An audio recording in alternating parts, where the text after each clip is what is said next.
така, здравейте хора, в видео, както разбрахте, ще ви покажа как да начертаете, как по-скоро аз опитам да чертая ето такова цвета на живота. Така. Това са другите опитите, ще ги видите към края на клипа сега.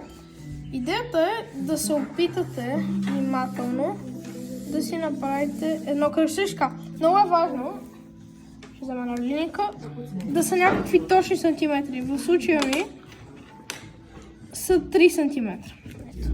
И просто е важно. Сега, имате си вашето кръгче и бодвате някъде ето тук. Сега, правите си още едно кръгче, само че ще си го повторя, за да се вижда по-добре на камера. Така, имаме това лого, което прилича много на Mastercard. Сега, бодваме ето тук и ще направим още едно. Сега това са трите кръга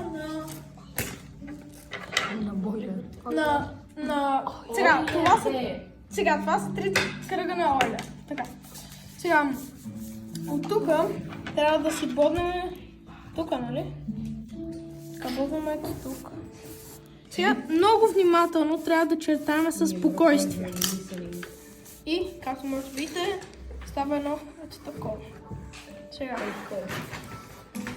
бодваме ето тук. И чертаем отново със спокойствие и както може да видите се получава второ такова. Тук. Сега. Чертаме си много внимателно, за да ни стане четвърто такова. Сега. Чертаме ето тук.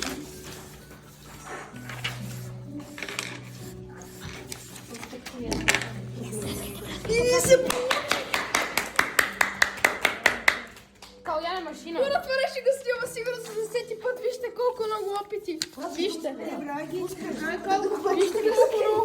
Значи 1, 2, 3, 4, 5, 6, 7, 8, 9, 10, 11, 12, 13, 14, 15, 16, 17 и по 2,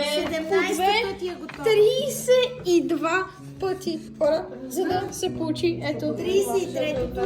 И 33-то е успешно. И както някой беше казал, никога не се отказва. А този някой е? Ник и Турки!